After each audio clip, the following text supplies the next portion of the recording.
Hello and welcome to a guide on cheesing Nightmare King Grim. Now, currently this works.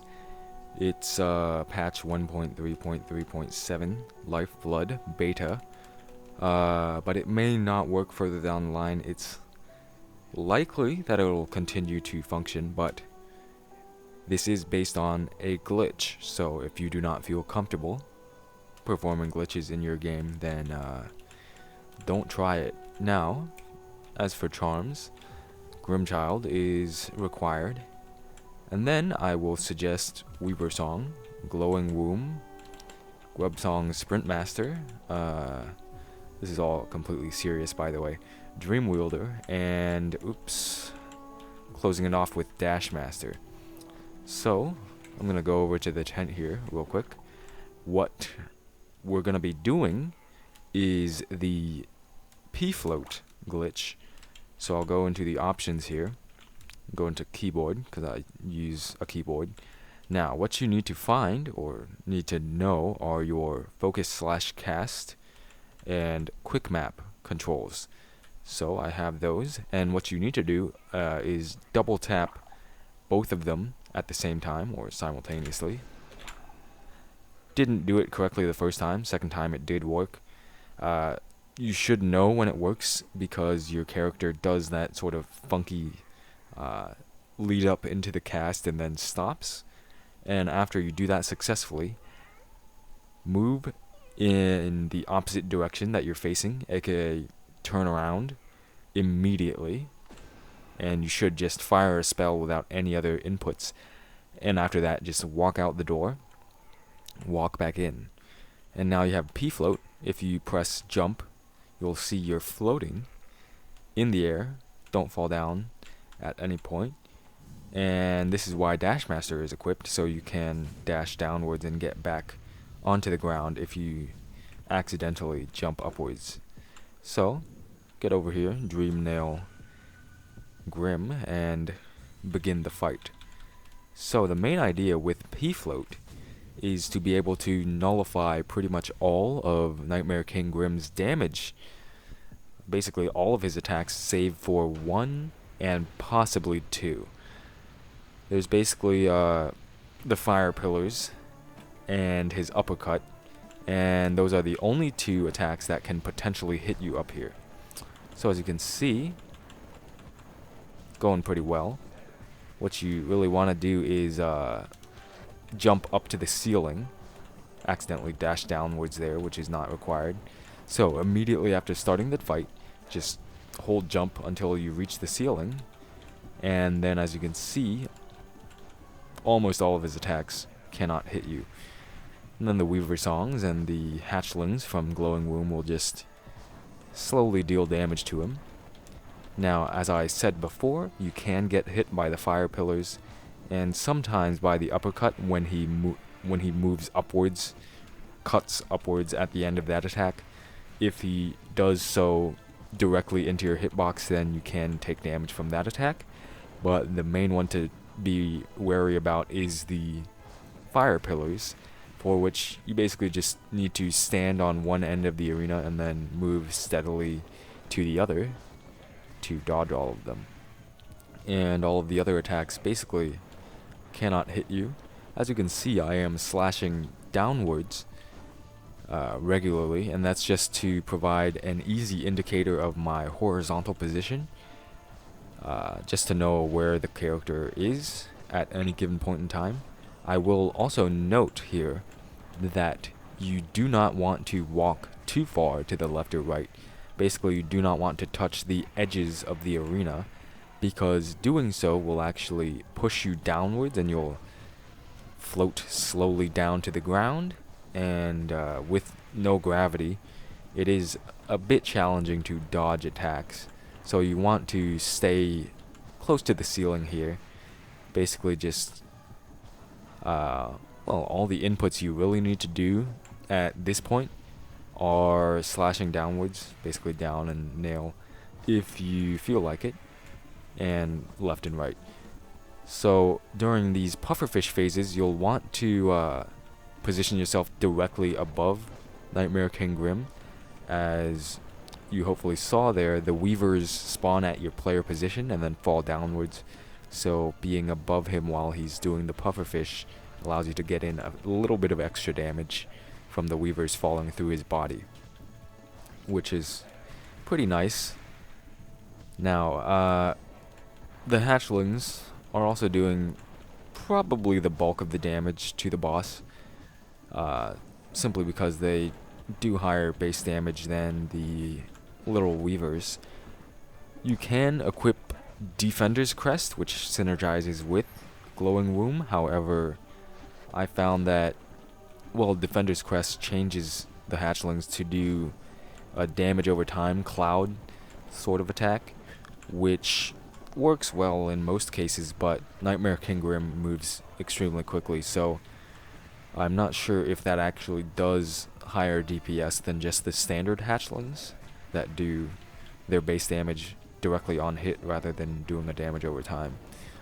So basically all you need to do is just stand at one end of the arena and move to the other side when he does fire pillars, and eventually Nightmare King Grim's gonna die.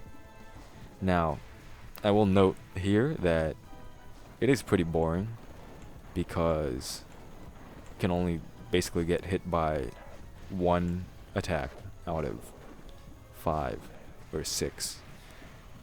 So it's not necessarily the most legitimate strategy. In fact, I would go out on a limb and say this is probably the least legitimate strategy I have found so far to fight Nightmare King Grim, shy of just using a third-party program to give yourself invincibility.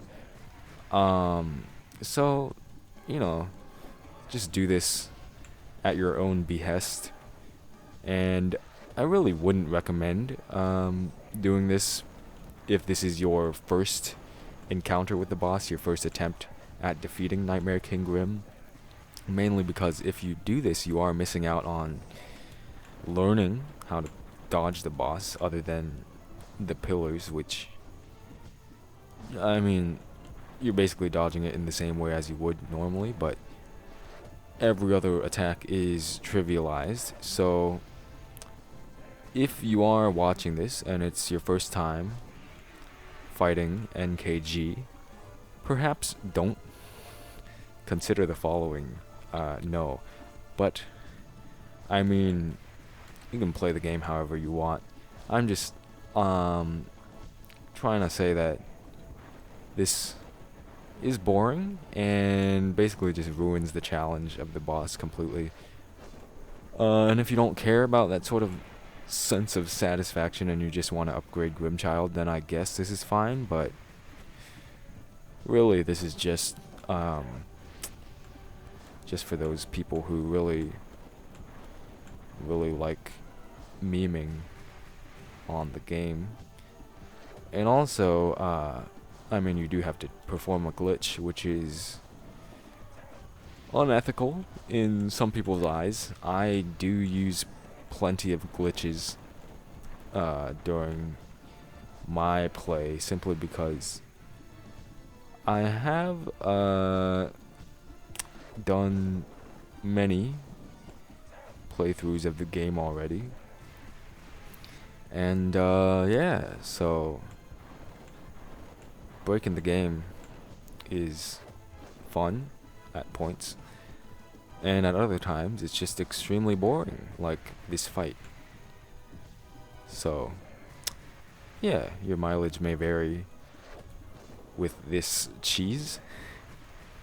It's probably just the worst thing I've ever done, mainly because I'm struggling to find commentary to fill this lack of gameplay interest. Wow, a fire pillar, nice. Anyway, so yeah, that's basically it. So P-Float still works on current patch if you try it, and it's sometime in the future, and P-Float doesn't work, then I'm sorry. But right now, storage seems to be pretty hard to patch out. So, I mean, I don't know. You can just try it out, basically. So, I mean, I don't know. Game's pretty cool. Hollow Knight has bugs. I don't know, man. Still waiting on the third pufferfish, I think, which kind of sucks.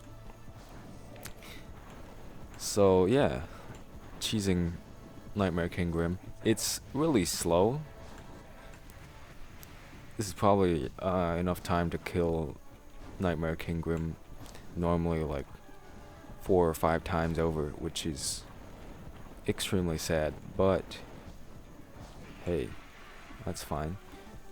Alright, finally made it to the third pufferfish out of 3. Getting slightly closer to the end of the fight. And yeah. That's the cheese, basically. Just look out for fire pillars and do nothing else. Man, it's so fun. Just the most engaging content I have ever produced. Second only to the low percent no storage out of bounds run. Anyway, yeah. I mean, I guess if you want, this could be an easy way to just listen to Nightmare King Grim's soundtrack if you turn the game sounds down to 0. Or you could just, look it up on YouTube or something, or Bandcamp, and then just play that, which is much easier and also requires even less effort. So I really don't understand why anybody would do this outside of just shit posting and creating a completely terrible guide for a boss that has at this point been fought probably more than any other boss in the entire game. So that's a thing. Anyway, pretty cool boss, I guess. Got some very challenging attacks. So maybe I should actually make a guide and not just do this garbage, but that's okay. I'd rather not. If you're actually looking for boss strategies that don't involve glitching the game, oh hey, it's dead. Nice. Guess I'll just dash down to the ground for no reason. What happens if you p-float into the air? Oh, nice. That's a really good animation there. Whew. Whew boy. So there you go. Yeah, if you're looking to actually find boss strategies, there are some good guides, I think, on Steam, maybe on YouTube. But I mean, the main strategy for almost any boss is just trial and error.